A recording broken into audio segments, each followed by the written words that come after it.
Se você está acompanhando o noticiário nesse último mês, tem visto que a situação em Israel nesse período não está fácil. Manifestações em todo o país se acirram conflitos com grupos fundamentalistas islâmicos e nessa semana vimos disparos de mísseis vindos de Gaza contra Israel. Eu sou o João Torquato, sou músico ativista do movimento negro, estudo os conflitos que se originaram a partir da desintegração da antiga República da Iugoslávia e esse é o Eu Com Isso, o podcast do Instituto Brasil-Israel. No ano em que Israel completa seu 75º aniversário, foi desafiador falar isso, o país vive um turbilhão de emoções a cada dia.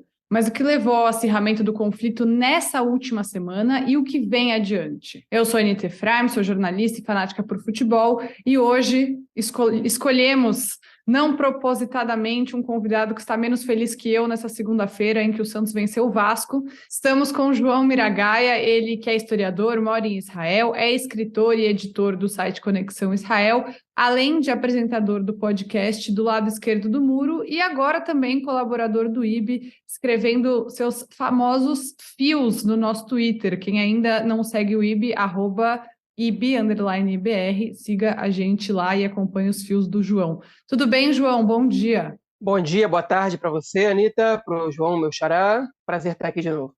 João, um contexto assim geral para o nosso ouvinte, foram mais de 800 foguetes lançados desde a faixa de Gaza contra Israel. Se não fosse o Domo de Ferro, a gente poderia estar vendo cenas bem trágicas, né, no território israelense, uma pessoa morreu em Rehovot. As cenas em Gaza, por outro lado, que não tem Domo de Ferro, foram bastante trágicas. O que levou a essa escalada de violência entre Israel e Jihad Islâmica na última semana? Atentos, não é Hamas, é Jihad Islâmica, mas a gente vai chegar nesse ponto específico ainda. Pois é, a gente tem a resposta para essa pergunta na curta duração e também na longa duração, né?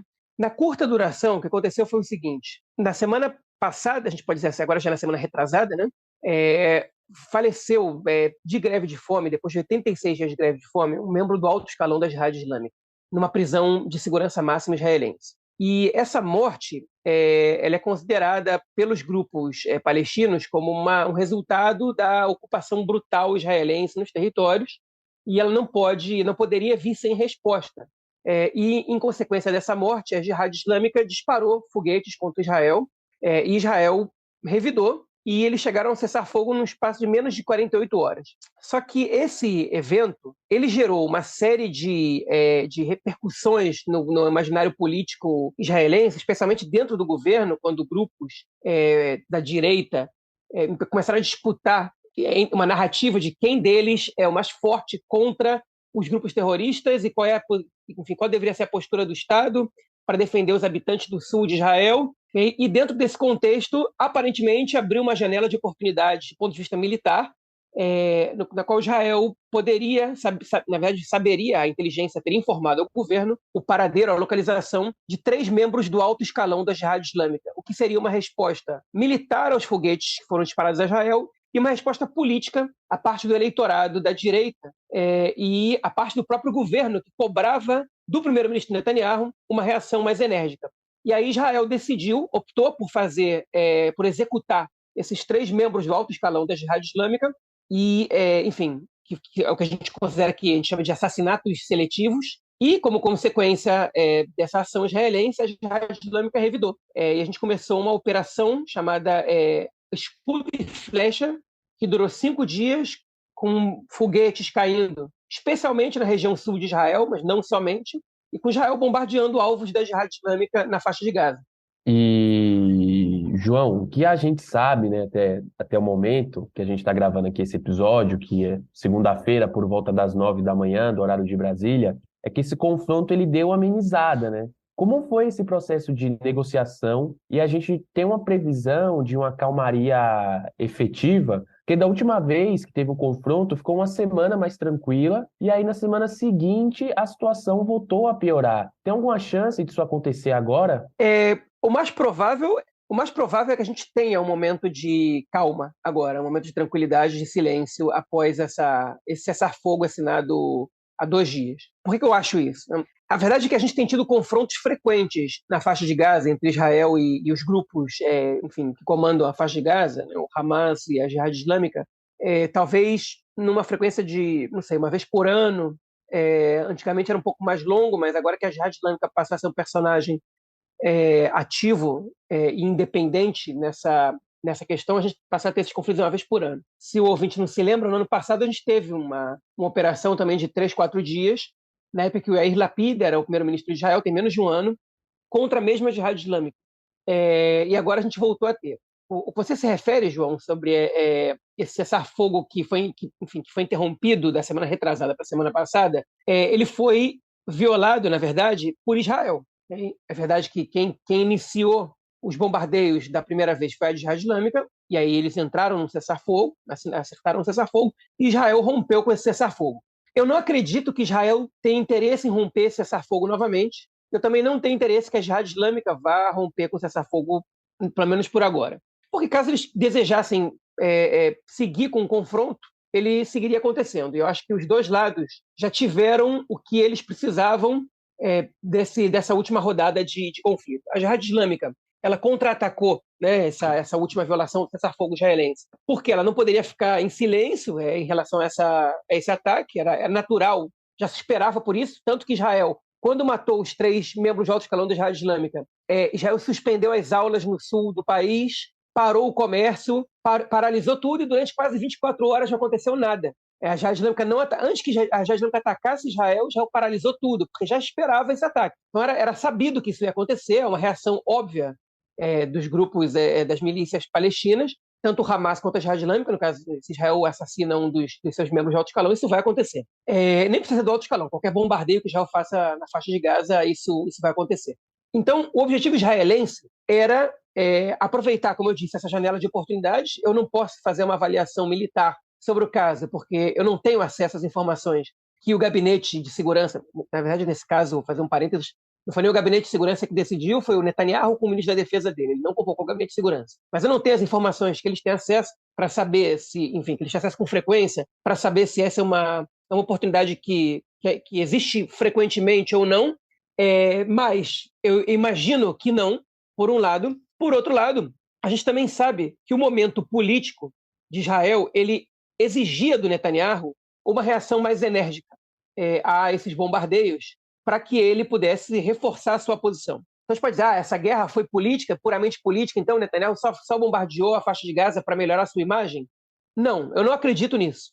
Eu acho que o Netanyahu, ele bombardeou, ele matou esses líderes da Jihad Islâmica porque era uma janela de oportunidade do ponto de vista militar, e também porque ele precisava dar uma resposta para a população sobre o que estava acontecendo. E essa resposta, a gente pode considerar uma resposta eleitoreira, populista, que é para melhorar o índice de aprovação dele, ou uma resposta ideológica, no caso, porque efetivamente o discurso da direita israelense é o discurso de paz por paz. Então, no momento que os grupos palestinos não dão paz para Israel, a gente não dá paz para eles. Então, isso historicamente é assim, e essa é uma reação absolutamente natural da direita israelense. Se isso é correto ou não, na minha opinião, isso é bastante problemático. Mas, enfim, a gente não pode avaliar essa ação do Netanyahu como puramente política, embora a gente não possa descartar de forma alguma as motivações políticas por trás dessa decisão agora. E tem vários outros aspectos envolvidos, como as manifestações, né, que vinham acontecendo. A gente também vai se aprofundar nesse assunto. E, João, não dá para a gente esquecer que morreram civis, né, durante essa troca de ataques entre Jihad Islâmica e Israel. Um israelense morreu na cidade de Rehovot, como a gente citou, que é uma cidade perto de Tel Aviv. Acho que isso chama atenção em geral, porque a gente sabe que o sul de Israel, que fica ali do lado da faixa de Gaza, tem uma situação mais crítica, mas quando chega mais no centro do país, nas grandes metrópoles, isso chama mais atenção. Até a Daniela Kresh, jornalista, correspondente do IBI em Israel, falou sobre isso, que quando aconteceu essa questão de Rehovot foi um choque de realidade, né? E também não podemos esquecer os palestinos que viviam em Gaza também morreram, inclusive crianças e mulheres. Apesar do exército de Israel ter dito que foi um ataque certeiro, nessa operação que morreram os 3 comandantes da Jihad Islâmica, teve consequências que foram outras vidas.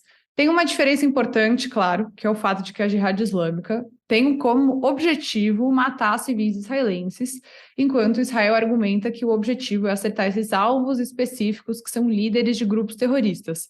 mas os civis acabam morrendo. Eu queria ouvir um pouco você sobre esse assunto, que eu acho que isso, pelo menos na diáspora, é um assunto que sempre volta.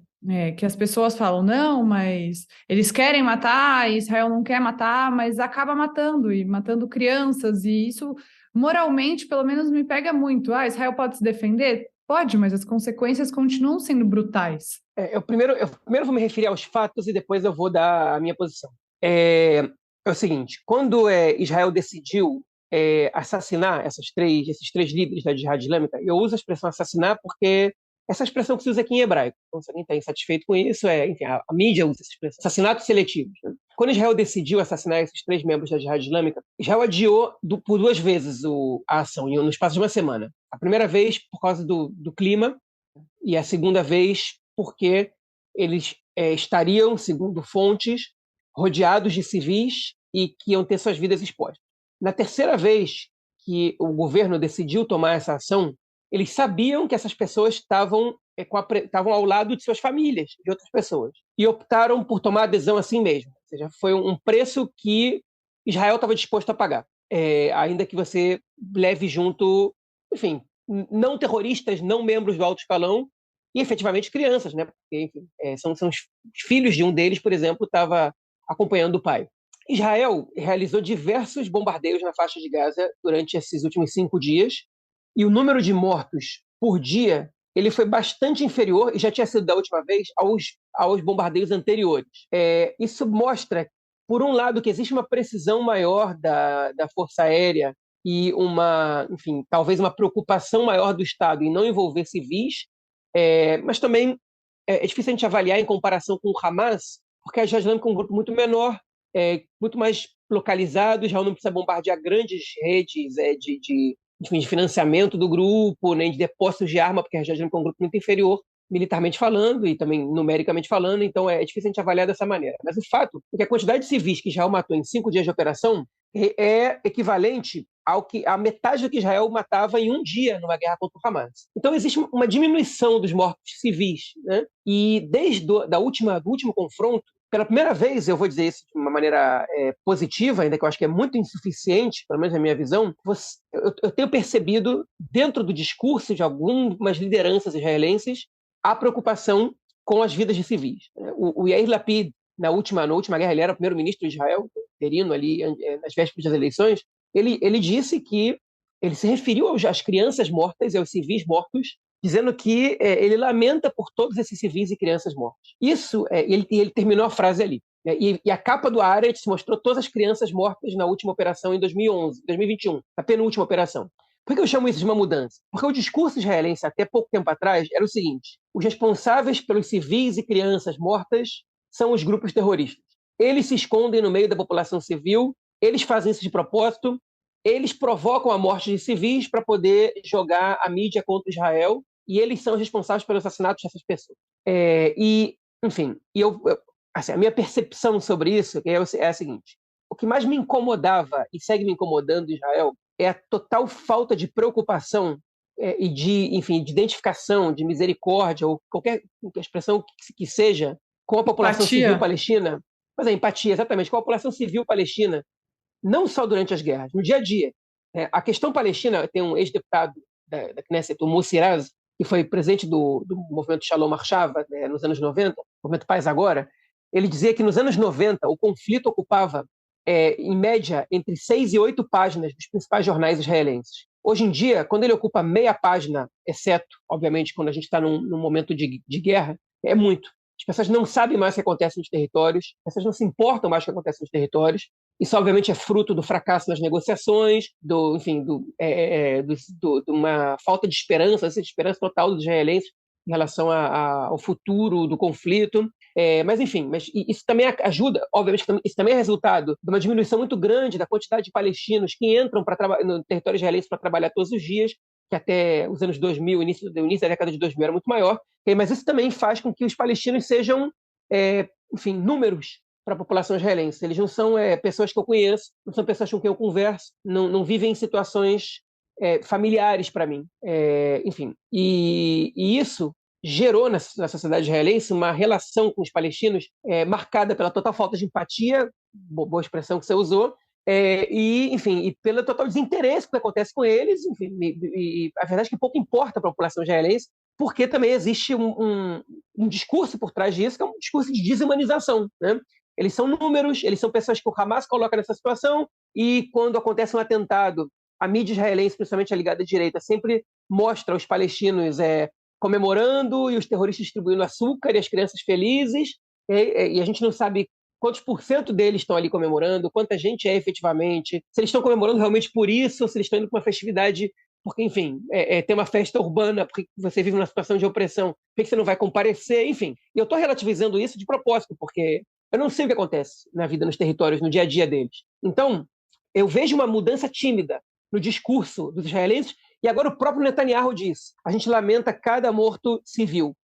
E essa foi a primeira vez que eu escutei o Netanyahu dizendo frases do tipo enfim, desde 2009, desde que ele voltou ao poder aqui. Então, eu fico muito triste com as vidas civis mortas durante essas guerras, isso me afeta muito. Eu não tenho, eu conheço poucos palestinos, né? Eu não tenho contato com muitos palestinos aqui, mas eu tive a oportunidade de conhecer alguns, pessoas boas, pessoas iguais a mim, iguais às pessoas que eu conheço aqui em Israel também, mas não são parte do meu dia a dia. Então, a minha tristeza é a mesma tristeza de quem vê a televisão no Brasil, quem assiste pela internet os vídeos, né, de ver pessoas civis morrendo. E essas imagens, elas não passam na televisão israelense. E quando tem um switch pequeno no discurso de um líder, isso pode mostrar uma tendência de mudança. Ainda é muito insuficiente, e para que, por exemplo, Netanyahu ou outro líder que entra no seu lugar possa questionar se ele vai dar essa ordem para o piloto para executar um bombardeio, sabendo que isso vai matar civis ou não. Porque não existe pressão popular para isso, porque não existe ainda essa preocupação com a sociedade civil palestina, e porque, enfim, o combate ao terror e a defesa à sua própria população ainda silenciam as vozes que estão clamando por essas vidas. Mas, enfim, pode ser que isso mude. E a pergunta que a gente tem que se fazer é o que aconteceu para que isso mudasse. E eu não tenho uma resposta certa para isso, mas eu acho que a pressão internacional ela é o que fez com que o Lapid, por exemplo, fizesse essa primeira mudança e que o próprio Netanyahu também tenha mudado, ainda que enfim, 5%, feito uma mudança de 5 graus no seu discurso. Eu acho que é muito consequência da pressão internacional sobre os bombardeios israelenses. Então é importante que o mundo esteja de olho, é importante que o mundo condene a morte de civis, porque, enfim, porque realmente a gente não quer isso. Como é importante, obviamente, que o mundo condene os ataques a civis que as milícias palestinas, que os grupos terroristas palestinos fazem também aqui, e que, enfim, que a gente vê acontecer um pouco menos do que o outro lado. Mas eu não estou julgando a comunidade internacional, porque eles também têm acesso aos vídeos enfim, dos bombardeios em Gaza, e que, efetivamente, eles causam um número de mortes muito maior do que os bombardeios em Israel. Então é óbvio que você vai se solidarizar com a maior quantidade de vítimas, né? E obviamente com o lado mais fraco. João, e aí, indo para um lado mais pessoal, né? Como que é para você e para amigos seus, como cidadãos israelenses, cada vez que toca a sirene, vocês precisam correr para os bunkers? Assim, a gente acompanha aqui de fora, eu mesmo sempre me toca bastante, né, de saber que a gente acaba tendo pessoas muito próximas, né, nesse tipo de situação. E será que esse aspecto também não acaba resultando nessa certa indiferença que você descreveu para a gente? Lógico, quando você está num ambiente de guerra e você tem um inimigo, né, que está bombardeando a tua casa, obviamente que isso mexe com o teu emocional. A guerra ela é um ambiente propício para gerar ódio, né? E, enfim, ela guerra, violência, é morte, né? Que essa palavra lembra para a gente coisas negativas, principalmente. E, enfim, eu acho, por exemplo, o Holocausto não poderia ter acontecido num contexto que não fosse uma guerra daquelas dimensões, porque um ambiente desses, no qual você perde o respeito pelas pessoas, porque o soldado vira uma máquina de guerra, enfim, ele perde a sua humanidade, obviamente que excessos são cometidos até que você chegue em crimes contra a humanidade. Quanto maior a guerra, maior chance de você ter isso. Então, o ódio e a falta de empatia são óbvias consequências da guerra. É muito difícil você escutar a sirene e ter que correr para um abrigo, porque você sabe que se você não for para um abrigo, a tua vida está em risco naquele momento. Mesmo que você pense racionalmente qual é a chance de que um foguete agora caia exatamente onde eu estou, ou que um estilhaço dele caia exatamente em cima de mim, enfim, você sente o perigo de vida ali naquele momento, né? E as pessoas elas acabam se acostumando com as sirenes. Lamentavelmente, isso acaba sendo parte do dia a dia de muita gente, especialmente que mora no sul do país. As pessoas, enfim, elas lidam com naturalidade quando a sirene é esporádica. A primeira vez que eu escutei a sirene, eu fiquei muito nervoso e depois a gente acaba se acostumando. Eu fiquei muito preocupado quando a sirene tocou e eu já tinha filhos, né? Porque filhos pequenos. Eu tive que tirar eles da cama de madrugada e, em geral, as sirenes, momentos maior disparo contra as cidades do centro do país. Eu não moro mais no centro, eu moro agora no norte e dessa vez eu não escutei absolutamente nenhuma sirene. Mas quando eu morava no centro do país, os disparos, eles, em geral, são feitos de madrugada, então isso interfere no ânimo das crianças. Tem crianças que choram, né? Na televisão, no programa, no telejornal do Canal 12, mostrou um ônibus tirando crianças da região do Cinturão de Gaza, e o ônibus não conseguia sair, praticamente, do lugar onde eles estavam, porque o tempo todo tinha sirene, e as crianças chorando no ônibus, porque tinham que sair e voltar, enfim, e o ônibus era blindado, mas não é blindado contra um foguete que era em cima de você, ele é blindado contra os destroços, né? Que podem cair se o Kippat Barzello, se o domo de ferro destrói o foguete. São situações muito ruins, crianças que moraram 5 dias em bunkers, né, que não viram a luz do sol, que não saíram, não respiraram ar puro, né? Enfim, crianças e famílias também, às vezes. Gente que teve que sair das suas casas, e gente que perdeu bens, enfim, e gente que morreu e que foi ferida também. Mas teve um morto israelense, teve um morto palestino que estava dentro do território israelense trabalhando, e foi atingido por um destroço de foguete também, e a gente teve alguns feridos também israelenses, né? Então teve gente que se feriu na guerra, e não foram poucos, e foram todos civis, não foi nenhum soldado.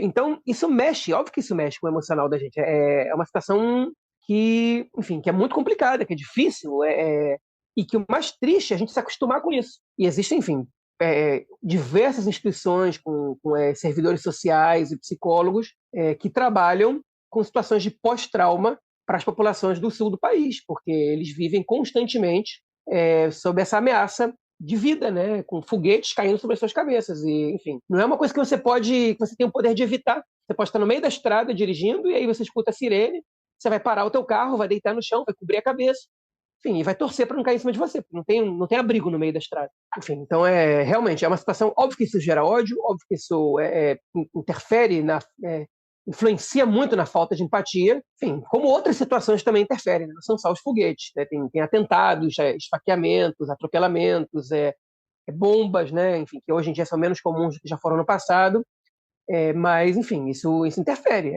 Aconteceu uma situação comigo há mais ou menos 2 meses, se não me engano, que chegou no grupo de WhatsApp do Mojave, onde eu moro, uma informação de que um terrorista estava solto, tinham informações que um terrorista estava solto, andando na floresta aqui, que está entre o Mojave que eu moro e outras comunidades pequenas, com intenção de realizar um atentado. Então disseram para todo mundo ficar em casa e trancar a porta. E fecharam o portão do Mojave onde eu vivo, né? É uma situação que é muito desagradável. Você está com os seus filhos em casa, enfim, e até que você não receba a mensagem dizendo que esse terrorista foi pego, você fica no estado de tensão, porque você sabe que tem uma pessoa ali disposta a fazer mal para você e para tua família. E a chance disso acontecer é grande? Não é, porque você não sabe perto de qual comunidade pequena ele está, você não sabe se ele vai conseguir entrar, você não sabe se ele entrar, se alguém vai disparar nele. Enfim, a gente não sabe se vai acontecer, mas ainda assim o teu emocional vai ficar totalmente afetado. Não é, enfim, então eu não vou sair de casa para não correr o risco de ser assaltado. Não é assim. O perigo vem até você. Né? Isso realmente é uma situação que deixa a gente, que mexe com a gente. Israel é um país perigoso por causa disso? Não é. Depois de tudo que eu falei, eu estou dizendo isso, mas não é. Uma vez eu fiz tem uns 3 anos que eu fiz esse levantamento, 3, 4 anos, e o número de homicídios no Brasil per capita, ele é 20 vezes maior do que em Israel, contando os mortos na guerra, e ele é 5 vezes maior do que nos territórios palestinos. Então, enfim, pelo menos 5 vezes mais seguro você circular pelas ruas de Ramala do que pelas ruas de São Paulo, ou de Salvador, ou do Rio de Janeiro. Né? Óbvio que eu peguei essas cidades, enfim, as diferenças também são grandes entre cidade e cidade. Agora, eu peguei Ramala, mas óbvio que o número de mortos em Gaza é muito maior, então provavelmente é muito mais seguro, você tem muito menos chance de morrer andando pelas ruas de Ramala, de Hebron ou de Nablus do que em qualquer capital brasileira. Né?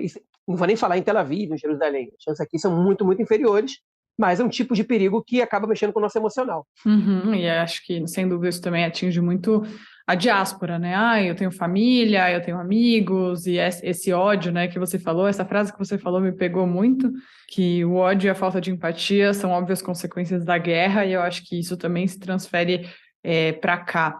E, João, queria que eu ouvir um pouco você falar sobre a questão da Jihad Islâmica, porque quando a gente ouve falar de conflitos entre Israel e faixa de Gaza, o mais comum era, pelo menos, pensar em atentados do grupo terrorista Hamas. Mas dessa vez, como a gente já falou, e das últimas, né, o confronto foi entre Israel e o grupo terrorista Jihad Islâmica. Você pode explicar um pouco o que é esse grupo, por que ele tem ganhado expressão, qual a diferença deles para o Hamas e como que eles têm conseguido financiamento para ter tanto arsenal assim, né? Sei lá, cerca de 1.000 foguetes disponíveis para atacar Israel. Esse dinheiro tem que vir de algum lugar, né? Enfim, esse dinheiro vem do Irã.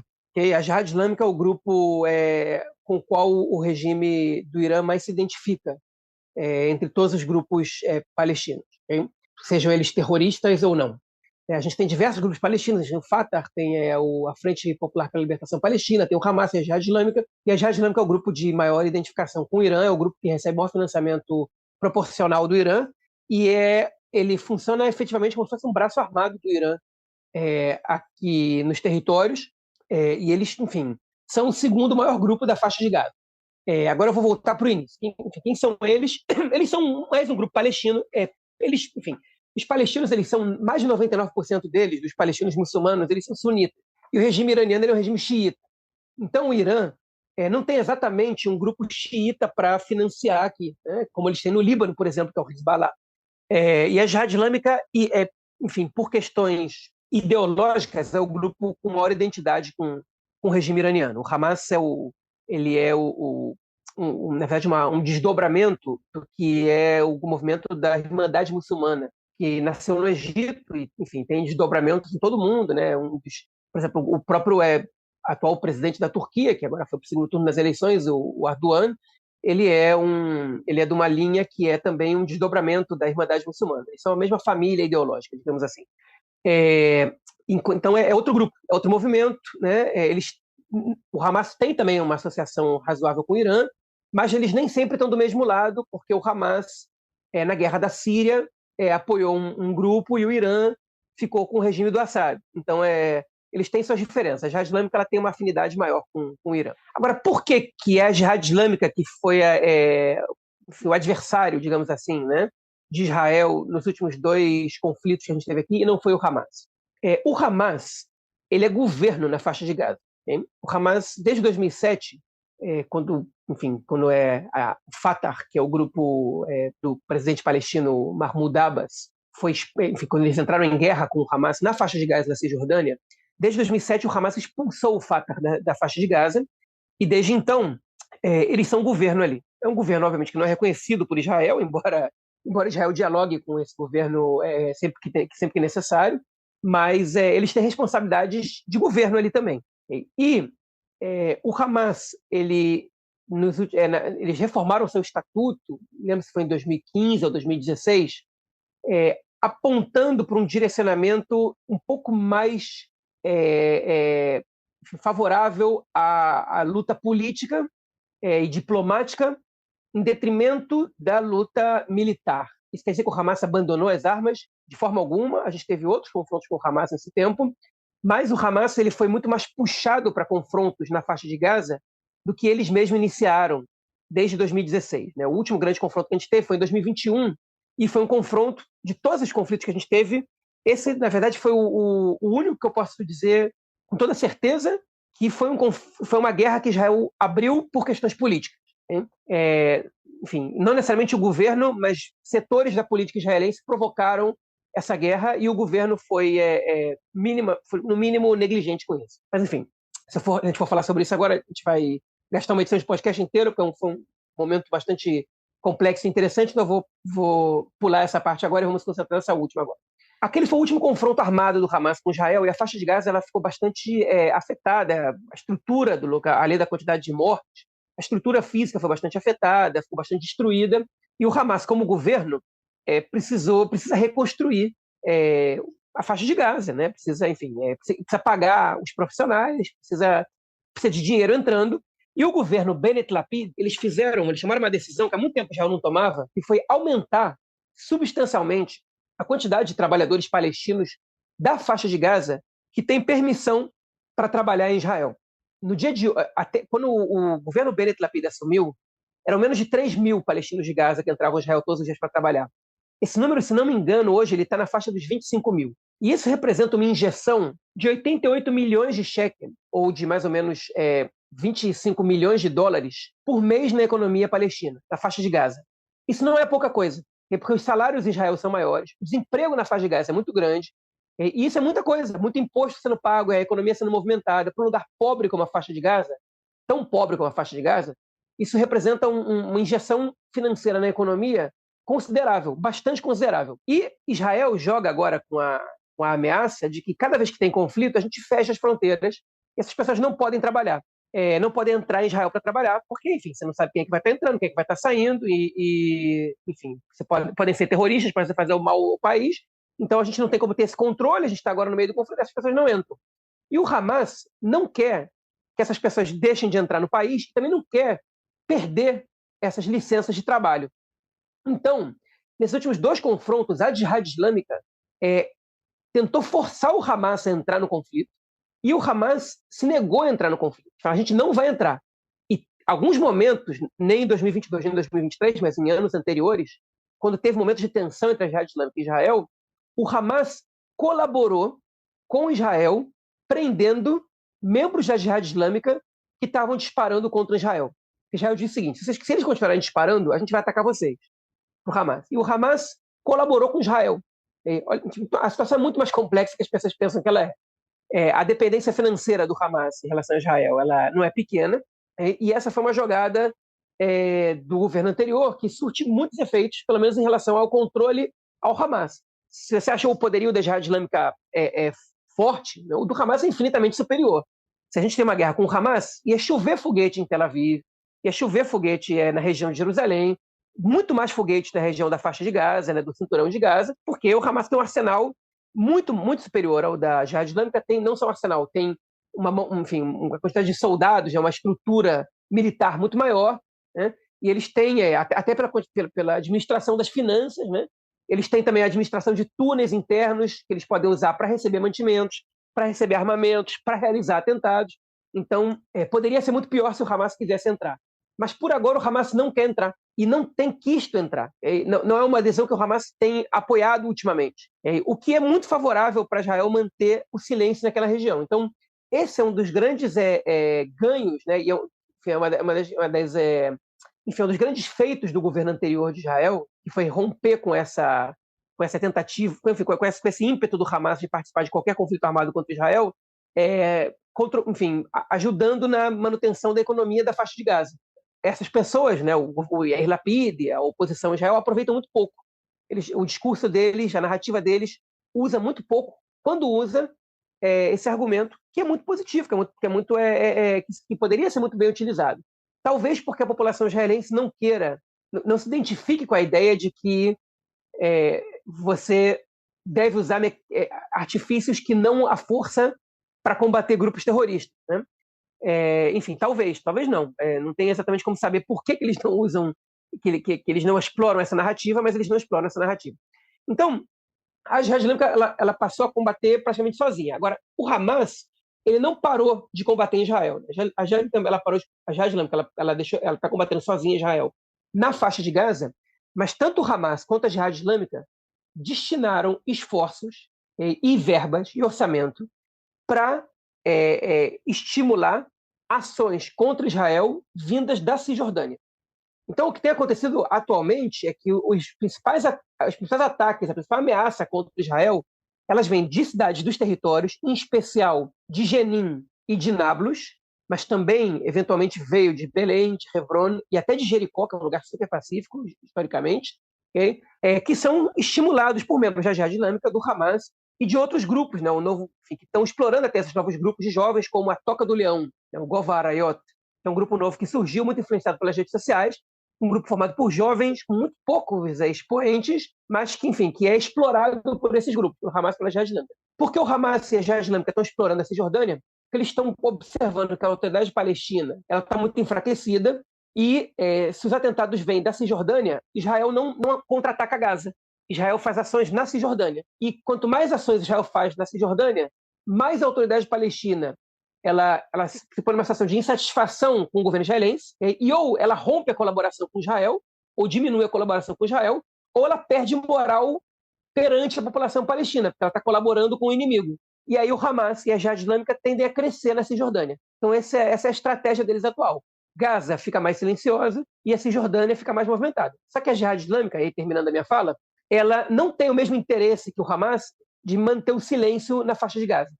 Porque, para eles, forçar o Hamas a revidar é bom, e se o Hamas não revidar, eles também ganham pontos com os palestinos, frente aos palestinos que estão esperando uma reação enérgica contra o sionismo ocupador, né, enfim, etc. Essas expressões que eles usam.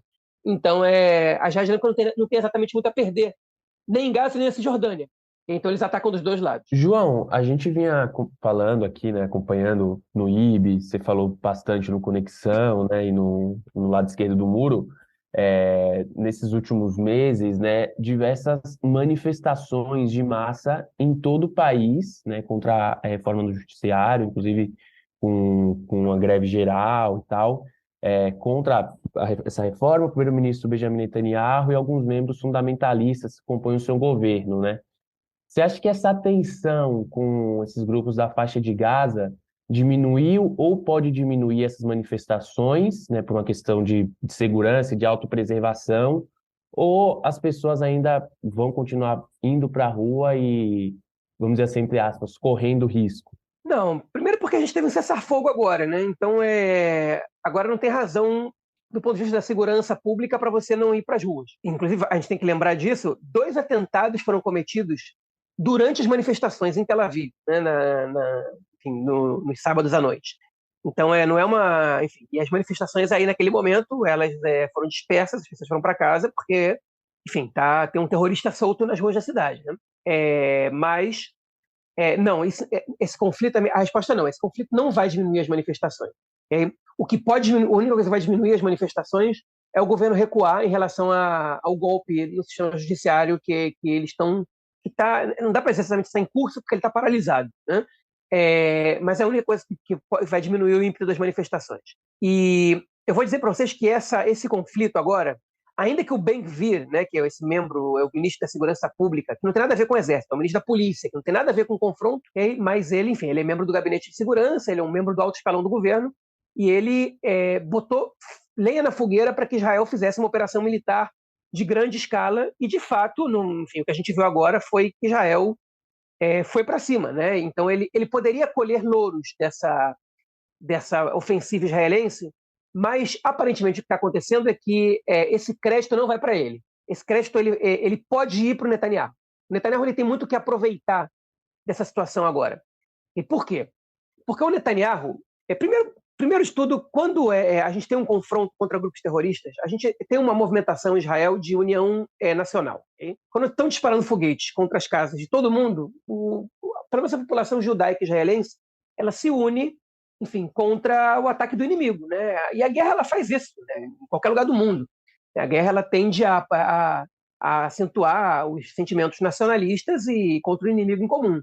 Enfim, o inimigo em comum ele está aí disparando foguetes contra a cabeça da gente. Então, é um momento que o Netanyahu ele tende a aproveitar, como qualquer líder aproveitaria.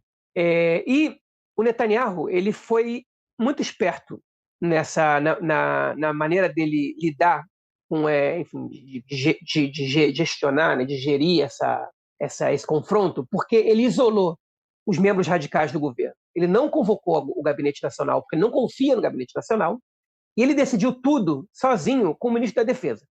Agora, quem é o ministro da Defesa? O ministro da Defesa é o Yoav Gallant, que é um membro do Likud, ex-general, que o Netanyahu tinha demitido há 2 meses atrás, porque o Yoav Gallant tinha se manifestado a favor de paralisar o processo de reforma judicial.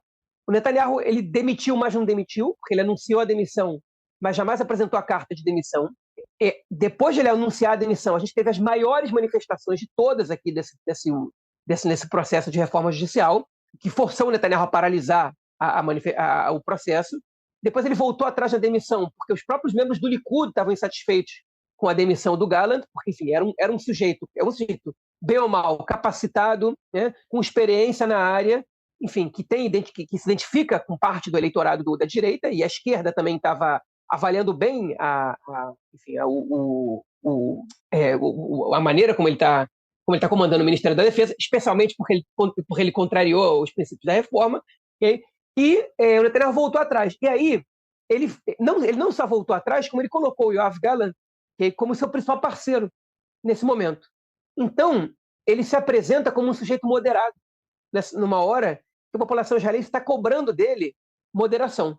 Okay? Como no momento do conflito, ele não foi com os radicais, ele foi com um especialista, okay? Ele fez as ações do ponto de vista estratégico, ele se aconselhou somente com os especialistas militares, né, com os membros de alto escalão das Forças Armadas e dos grupos, enfim, das organizações de defesa e de segurança, como a Aman, que é a inteligência, o Shabak, que é o Serviço de Segurança Geral, e o próprio Exército, né? E ele estava com o Ministro da Defesa, que é um sujeito capacitado. Então ele saiu muito bem disso. Agora é o seguinte, o que o Netanyahu tem em mãos? Ele pode estragar tudo, voltando à ideia original da reforma, levando ela à votação, como querem membros importantes do seu partido e da sua coalizão, ou ele pode interromper de vez essa reforma, tentar chegar a uma reforma de consenso nacional, okay? O que lhe daria muitos pontos e salvaria, de alguma maneira, a sua reputação. Eu tenho absoluta certeza, e ninguém me convence o contrário, que é isso que o Netanyahu quer. Ele quer agora ir para o lado moderado, ele quer apresentar uma reforma de consenso nacional, salvar a pele dele e tentar unir o país em prol de uma reforma de consenso. Mas a gente não sabe se ele vai conseguir convencer a coalizão dele de que isso deve ser feito. Porque se o Netanyahu sempre foi um líder muito forte, ele hoje é refém de radicais na sua própria coalizão. Pessoas que podem romper com o governo a qualquer momento. E agora que a gente vai ver o tamanho, vai ver a força que ele tem, né? Se ele vai bater de frente com essas pessoas e vai dizer o seguinte, olha só, eu vou fazer uma reforma de consenso, porque é isso que o momento está me exigindo, e não me importa o que vocês vão falar, e não me importa as ameaças de vocês, né? Ou se ele vai ceder a essa pressão, né? E vai, vai empurrar essa reforma grosseira e antidemocrática goela abaixo da população, okay? Arriscando perder a popularidade que ele tinha conseguido agora recuperar. A gente não sabe ainda até que ponto, não teve pesquisas de intenção de votos, mas a gente já viu que a população aprovou a maneira como ele lidou com o conflito de forma geral. A gente já tem pesquisas de avaliação qualitativa e o Netanyahu saiu bem dessa gestão de conflito agora. E vamos ver se ele vai jogar tudo para água abaixo, okay? E vai com os radicais do governo dele, porque ele não vai conseguir domar esses radicais, ou se ele vai bater de frente com eles, arriscando que a colisão caia. Okay? E eu acho que o Netanyahu ele vai começar agora a pensar em qual é o movimento que ele vai fazer para redução de danos. Qual movimento vai reduzir mais danos? Se é correr o risco de ir para uma eleição agora com a imagem um pouco melhorada, ou se é, enfim, não derrubar o governo agora, ainda que ele tenha que apoiar uma reforma cuja aprovação popular é muito baixa. Eu recomendo também que as pessoas leiam um texto, um artigo, né, que a Daniela Kresch escreveu no nosso site, falando sobre como a realidade em Israel acaba se sobrepondo a essa questão da reforma, como, por exemplo, questões econômicas, né, que têm piorado no país, o custo de vida é muito caro, promessas não cumpridas pelo Netanyahu, como a gratuidade de creche para crianças até 3 anos, que isso é muito mais importante para a população, assim como a segurança, do que uma reforma que mina a democracia. Então fica a dica. João, muito obrigada, foi incrível esse papo, acho que foi muito elucidativo em relação a tudo que tem acontecido por aí. Então, lembrando a você que a gente conversou com o João Miragaia, que é historiador, mora em Israel, é editor do Conexão Israel e apresenta o podcast do lado esquerdo do muro. João, volte sempre. Convites você sabe que não faltam. Muito obrigada. Obrigado a vocês pelo novo convite. Enfim, sempre à disposição. Muito obrigado, João. Volte sempre. Casa aqui está sempre de portas abertas para você. E se você quiser mandar uma mensagem para a gente, é só escrever para @institutobrasilisrael.org. O E Eu Com Isso está em diversas plataformas de áudio, como Spotify, Orelo, Apple Podcasts, Google Podcasts e também no canal do YouTube do Instituto Brasil Israel. E não esquece de seguir o IB nas redes sociais. Até quarta-feira que vem.